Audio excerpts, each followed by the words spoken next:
तर मित्रांनो, सध्या पावसाळा चालू आहे. प्रत्येकानं काळजी घ्यायला पाहिजे.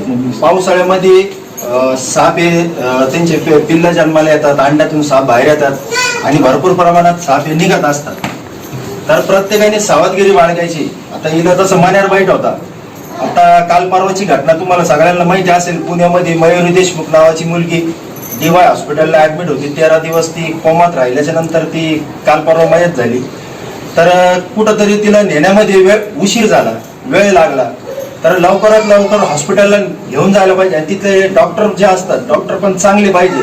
आता इतकं मोठं हॉस्पिटल, तिथले डॉक्टर माझ्या अंदाजाने डॉक्टरांनी लक्ष दिलं नाही तिच्याकडे. तर ह्या मुलीची परिस्थिती जसं 10 दिवसापासून ही पण ऍडमिट होती.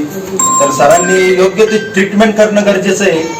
योग्य ते इंजेक्शन देणं, सगळे याच्यामध्ये माहिती पाहिजे, तरच पेशंट वाचू शकता. आणि प्रत्येकाने काळजी घ्या. पावसाळ्यामध्ये साप हे निघत असतात. मण्यार साप मी प्रत्येक वेळेस सांगत असतो प्रत्येक व्हिडिओमध्ये का हा मच्छर चावल्यासारखा चावतो. सुरुवात आपल्या पोटापासून होती. रात्री आजूबाजूला आपण फट जे असतं घराचं ते व्यवस्थित झाकून घ्यायचं. तर व्यवस्थित घराचे जे फटा असतात ते बुजून ठेवणं गरजेचं आहे. त्या सापाला माणसाचं हिट आवडत असतं. तो आपल्या मानेजवळ बागल्याजवळ येऊन बसतो. पावसाळ्याच्या दिवसात जास्त निघतो. रात्री 8 वाजता हा साप ऍक्टिव्ह होतो आणि नागापेक्षा हा 4-5 पटीने विषारी असतो.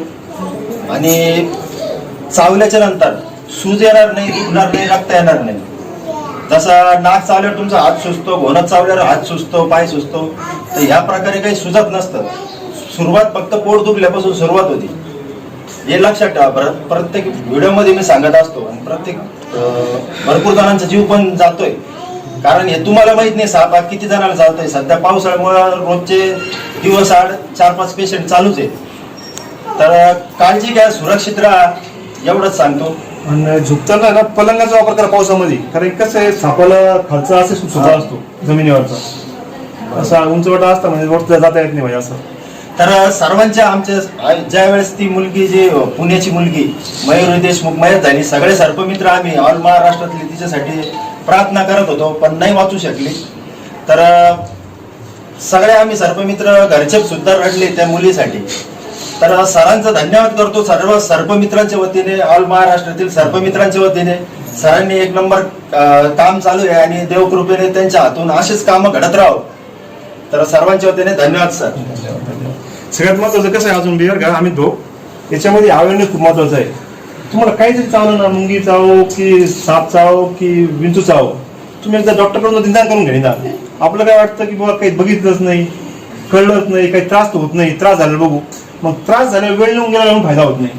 आता ही मुलगी माझ्याकडं समजा अजून 15 मिनिट झाली असती, काही करू शकलो नसतो. किती वेळ खूप इम्पॉर्टंट. ऑक्सिजन लागत नव्हतं, हार्टबीट लागत नव्हते. 15 मिनिटाच्या अंतरामध्ये मी तिला CPR म्हणजे चेस्ट कम्प्रेशन देऊन, व्हेंटिलेटर लावून, ऑक्सिजन लावून, ASV दिले, वेळ भेटला म्हणून ती क्लिअर झाली. आणि काय 15-16 वर्षाचं लेकरू आहे, काय 80 वर्षाचं म्हातारा कोणतं पेशंट नाही.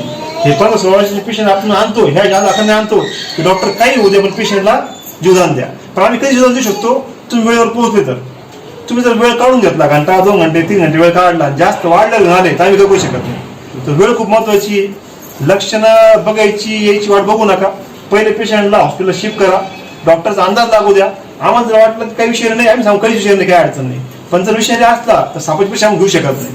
तुम्ही सर्वांनी एवढा इलाज साथ दिली, तिला पण भगवंताच्या कृपेमुळं, आमच्या प्रयत्नामुळं जीव वाचला.